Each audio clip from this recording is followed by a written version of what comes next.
A successful mission starts with nutrition. Presented by Science at NASA. Centuries ago, large wooden ships explored the seven seas. But often a ship that began its voyage with a crew of hundreds could return with tens. The silent killer? Scurvy. A disease that occurs when there's a lack of vitamin C in the diet. On the other extreme, explorers of the North and South Poles could fall ill by eating the liver of polar bears and seals, exposing them to toxic levels of vitamin A. Centuries of exploration have taught us there is a vital relationship between a successful exploration mission and balanced nutrition. And nowhere is that lesson more vital than in the extreme vastness of outer space.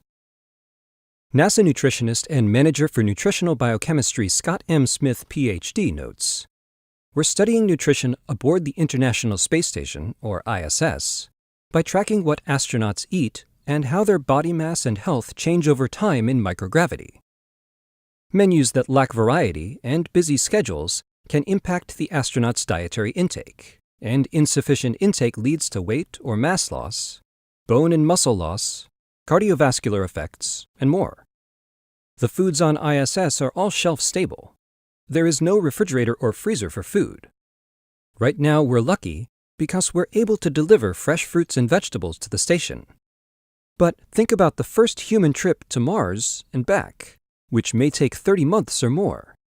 How do we maintain optimal nutrition for our astronauts over that much time?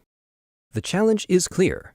In space, the astronauts' environment impacts their nutritional needs.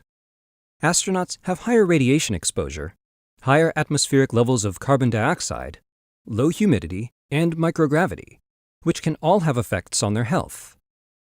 Having a balanced, nutritious diet is important to help counteract spaceflight effects on the body. These can have short-term consequences, like on mood and performance and kidney stone risk, and raises long-term concerns such as bone and muscle loss, cardiovascular degradation, impairment of the immune function, and vision changes. Smith says the foods we give them will be of utmost importance for counteracting these effects, which is why we need to find ways to keep the food palatable, nutritious, and safe, even after it's stored for months or years.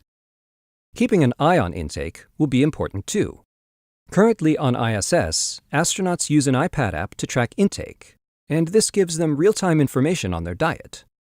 The nutrition team and flight surgeons also watch this information to help provide feedback to astronauts.